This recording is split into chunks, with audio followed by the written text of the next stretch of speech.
Hello everyone, সবাই কেমন আছেন? আশা করি সবাই ভালো আছেন। সো আজকের ভিডিওর টপিক হচ্ছে রিসেলিং। কিভাবে আপনারা টেকনিশিয়া থেকে রিসেলিং করবেন ওইটাই আমি আজকের ভিডিওতে আপনাদেরকে দেখাবো। সো আমি এখন টেকনিশিয়া অ্যাপসে প্রবেশ করলাম। সো টেকনিশিয়া অ্যাপসে প্রবেশ করার পর এখন এটা যে আমার আইডি মানে আমার টেকনিশিয়া অ্যাকাউন্ট, ওইটা আমি আপনাদেরকে দেখিয়ে দিব। এখানে দেখতে পাচ্ছেন এখানে এসবি টেকনোলজি লেখা আছে এবং আমার রেফার কোড দেওয়া আছে। সো এখন আমি রিসেলিং প্রোডাক্টে ক্লিক করব। সো রিসেলিং প্রোডাক্টে এখন আমি প্রবেশ করার পর এখানে দেখতে পাচ্ছেন আপনার ভেন্ডর লিস্ট আছে এবং কি আপনার ভেন্ডরশিপ আছে, মানে আপনারা এখান থেকে ভেন্ডরশিপ নিয়ে আপনারা বিজনেস করতে পারবেন। মানে আপনাদের কোনো দোকান বা নিজেদের প্রোডাক্ট থাকলে আপনারা এখান থেকে ভেন্ডর নিয়ে এখান থেকে আপনারা বিজনেস করতে পারবেন। অবশ্যই এখান থেকে ভেন্ডর নিতে হলে আপনাদেরকে অবশ্যই 550 টাকা ওখানে ফি দিতে হবে।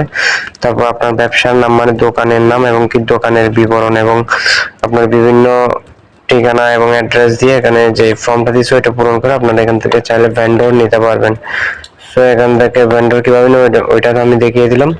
সো এখন ভেন্ডর লিস্টে ক্লিক করে আমি আপনাদেরকে দেখাই দেবো এখানে কতগুলো ভেন্ডর আছে। সো এখানে অনেকগুলো ভেন্ডর আছে, এখানে টেকনিশিয়া অফিসিয়াল ভেন্ডর আছে এবং কি আরো যারা লিডার আছে ওনাদের অনেক ভেন্ডর আছে এখানে। সো আপনারা চাইলে ওখান থেকে ভেন্ডর থেকে আপনারা রিসেলিং করতে পারেন বা এখান থেকেও চাইলে আপনারা প্রোডাক্ট সিলেক্ট করতে পারেন। সো আমি এখান থেকে একটা প্রোডাক্ট বেছে নিচ্ছি। এই ওয়াচটা আমি এখন রিসেল করে দেখাবো। এই ওয়াচটা নিয়ে আমি কাজ করবো। সো এখন এই ওয়াচটার মধ্যে আমি ক্লিক করলাম এবং কি ওয়াচটার যে পিকগুলো দিচ্ছে ওগুলো আমি আপনাদেরকে দেখিয়ে দিচ্ছি।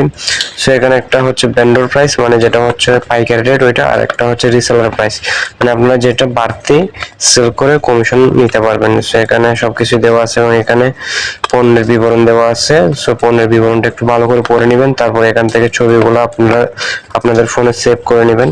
তো সেভ করার পর এখান থেকে আপনারা পণ্যের বিবরণটা কপি করে নেবেন। কপি করার পর এখান থেকে আপনারা অ্যাড টু কার্টে যোগ করবেন যাতে আপনারা পরবর্তীতে প্রোডাক্টটা খুঁজে পান, যাতে অর্ডার আসলে যাতে প্রোডাক্টটা যাতে খুঁজে পেতে যাতে কোনো সমস্যা না হয়। তো এখন টেকনিশিয়া অ্যাপসের কাজ শেষ, এখন ফেসবুকে চলে আসলাম। আপনারা চাইলে ফেসবুকে মার্কেট প্লেসেও সেল করতে পারেন বা আইডিতে সেল করতে পারেন। তো আমি পেজে সেল করব।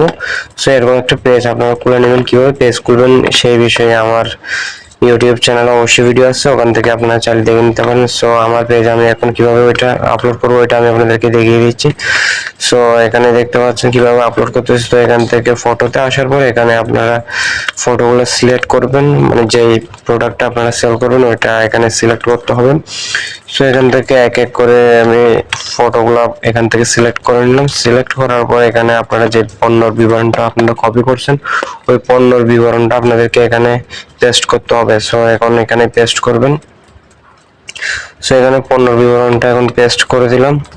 আপনারা দেখতে পাচ্ছেন এখানে পণ্যর বিবরণটা পেস্ট করে দিলাম, এমনকি সবকিছু ঠিকঠাক আছে কিনা আপনারা একটু দেখে নেবেন, কারণ অনেক সময় ভুল হয়ে থাকে বা কোনো কিছু যদি আপনার রিমুভ করতে হয় এখান থেকে আপনারা চাইলে রিমুভ করতে পারবেন। সো সবকিছু যেহেতু ঠিকই আছে এখন থেকে আপনারা এখন ভালো করে সবকিছু দেখে নেবেন। দেখে নেওয়ার পর এখানে আপনারা নেক্সটে ক্লিক করবেন। সেখানে দেখতে পাচ্ছেন নেক্সট লেখা আছে, এখান থেকে নেক্সটে আপনারা ক্লিক করবেন। সো নেক্সটে ক্লিক করার পর আপনারা এখান থেকে স্টোরিটা অন করে রাখবেন। স্টোরিটা অন করে রাখলে আপনারা আপলোড করার সাথে সাথে এটা স্টোরিতেও চলে যাবে। সো আপনারা চাইলে এখান থেকে শিডিউলও করতে পারবেন।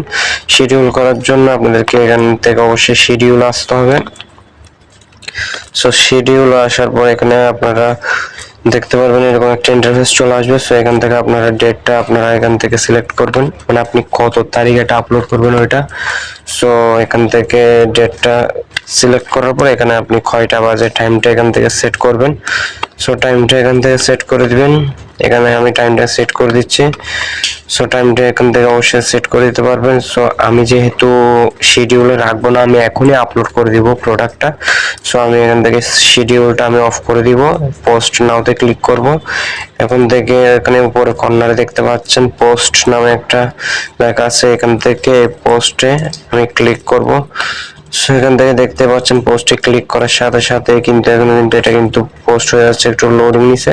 সো এখন দেখতে পাচ্ছেন এখান থেকে কিন্তু পোস্ট হয়ে গেছে। সো এভাবে আপনারা একটা ফেসবুক পেজ খুলে আপনারা কিন্তু চাইলে বিজনেস দাঁড় করাতে পারবেন এখান থেকে টেকনিশিয়া থেকেই রিসেলিং করে। সো টেকনিশিয়া প্ল্যাটফর্ম থেকে কিভাবে রিসেলিং করবেন আশা করি এটা বোঝা হয়ে গেছে আপনাদের।